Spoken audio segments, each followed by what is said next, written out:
Bom, aí você sai da Inglaterra e volta pro Palmeiras. Eu posso estar errando em alguma coisa aí. Eu fui pro Atlético de Madrid, da É Inglaterra. verdade. E lá, aí você teve aquela Espanha. contusão, te tiraram da Copa e tal. Exatamente. Aquilo foi trairagem mesmo? Foi um acidente? O que você pode dizer? Você fala da contusão? É, Ah, Flávio, ele não vai na bola, né? Eu fiquei muito chateado. Michel Salgado. Michel Salgado. Eu fiquei muito chateado, porque foi a minha primeira lesão séria da carreira e por uma imprudência, né? A bola já estava na frente, ele me deu um carrinho, mas eu não queria quebrar sua perna. Cara, mas você me dá um carrinho por trás, assim, a probabilidade de você me machucar é alta. Colocava em risco, né? Então, depois ele foi no hospital, quis ir lá me pedir desculpa várias vezes naquele momento. Cara, eu tava tão chateado que eu não quis aceitar. Aí hoje, continuo ainda recriminando a entrada, mas enfim, isso já passou. Mas Sim, mas foi um momento da carreira que me prejudicou muito. Mas ali também tem a ver com o nível do jogador, né? Ele não é um jogador de um alto nível, então... E depois desse episódio, ele foi pro Real Madrid, depois foi para a seleção da Espanha, mas continuou sendo um jogador muito duro, de entradas muito duras. Sim. Então tem vários vídeos aí que a gente olha aí na internet que aparece ele dando uma joelhada no Ronaldinho quando jogava Real Madrid e Barcelona. Então assim, não mudou a característica. Você foi campeão do mundo, quer dizer, você conquistou tudo que podia conquistar. Mas como é que seria a sua vida sem essa contusão? O que você consegue imaginar? Você teria ido para mais uma Copa. Então, e lá eu era titular, né, Flávio? Eu tava de titular número 1 do Zagallo, né? Eu tava muito bem naquela época, jogando muito bem, né? Na Espanha eu cheguei nos primeiros 6 meses meus no Atlético de Madrid foram muito bons. Aí voltei pra seleção, titular, camisa 10. Então assim, eu tava... Meio um drama quando você teve a contusão. Pô, caramba, o Tava Brasil... numa fase muito legal. E aí depois, assim, eu tive 2 decepções no mesmo período. Primeiro da contusão, a diagnóstico era de 5 meses fora, então a contusão foi em fevereiro, 5 meses eu ia perder a Copa. Depois, quando começou o tratamento, eu abaixei de 5 para 3 meses. Então 3 meses eu já estava de volta. E eu fiz 2 jogos antes da convocação para a Copa. Até o Lídio Toledo, o falecido Lídio, foi à Espanha me ver, o Paulo Paixão, que era o preparador físico. E eu voltei, e quando eles foram lá e me viram jogar, claro, você volta, você não tá também jogando aquele futebol que eu estava. Mas eu estava recuperado, então fisicamente. A gente teria mais 1 mês de treinamento para a Copa. E quando eles saíram de lá, eles me deram esperança de que eu ia ser convocado. E aí 2 dias depois, eu não sou convocado. Então, assim, no mesmo período, eu tive essas 2 grandes decepções. Aí o mundo dá volta, você vai pra Copa Aí e eu vou ganha o título. vou na boa, né? Na bola certa. Deu esse presente, né? Aí, em 2002, aí voltei, mas de 98 a 2002, Flávio, eu passei uma fase ruim. Não estava jogando bem, a lesão me prejudicou muito, fiquei tempo parado. E aí foi em 2000 que eu volto pro Vasco, que aí eu me recupero. Aí eu volto a jogar bem.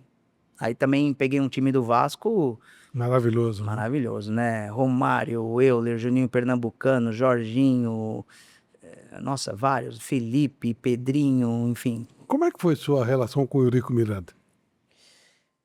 Era boa, até a nossa renovação de contrato. Aí o que aconteceu? Eu estava emprestado do Atlético de Madrid. Uhum. Aí eu fiz os primeiros 6 meses. A gente foi muito bem, né? Então, campeão da Copa João Avelange, campeão da Mercosul. E aí ele quis renovar o contrato. Só que ele estava me devendo 6 meses de salário, né? De imagem. Falei, Eurico, então, beleza, me quita. Claro. E aí a gente renova.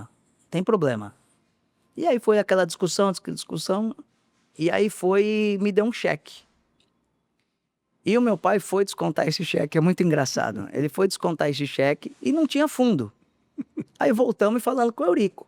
Eurico, esse cheque não tem fundo. Opa, mas... Aí é outra coisa, mas eu te paguei.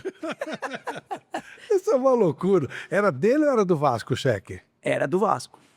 Era do Vasco. Paguei, se não tem fundo, ela Se não tem fundo, é outro problema. Então, assim, loucura, pô. aí eu acabei renovando, recebendo esses cheques sem fundo.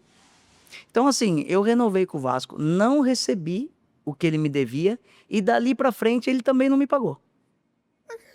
Aí deu 3, 4 meses, aí não tinha mais, a situação ficou insustentável, aí eu tive que sair. E você recebeu esse dinheiro? Olha, aí é uma outra história.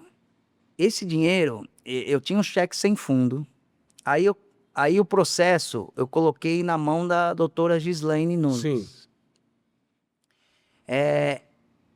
Só para resumir, e como depois eu voltei para fora, eu fiquei confiando na Gislaine.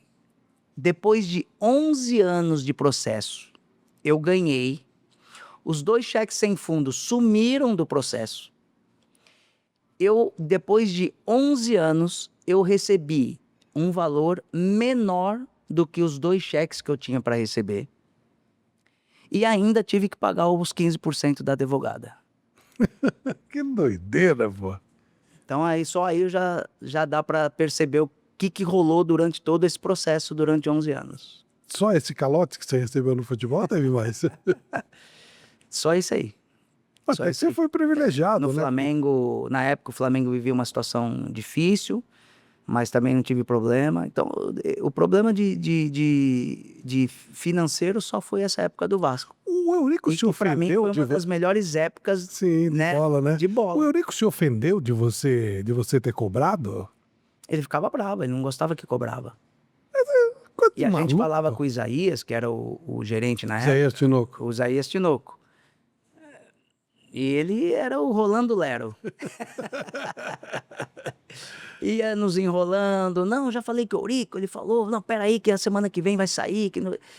Ficava enrolando. Assim, o Eurico, ele teve muita sorte, porque ali era um grupo de homens ali. O Jorginho, acho que tinha 1 ano que ele não recebia a imagem dele. E jogava, e todo jogo jogava. Então, assim, eu tive problema, Romário teve problema, enfim, Euler teve problema, vários tiveram problemas financeiros no Vasco naquela época. Juninho Pernambucano.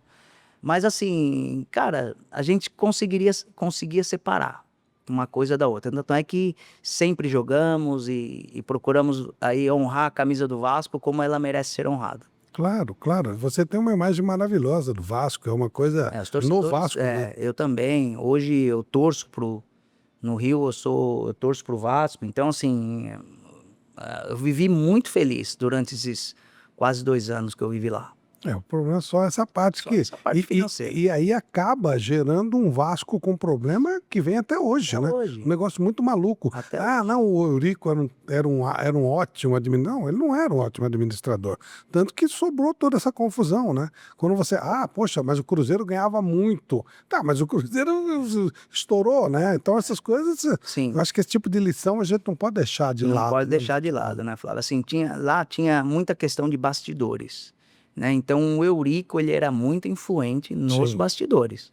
Que é E ele era forte mesmo nisso. né? Ele era forte mesmo, o famoso tapetão. Enfim, então ele brigava pelo Vasco. Mas, assim, essas coisas têm que ser ditas que é verdade. Ele, administrativamente, ele deixou um rombo muito grande. Sim, estourou no coitado Roberto, né? Logo na sequência. Logo na sequência. Aí foi embora.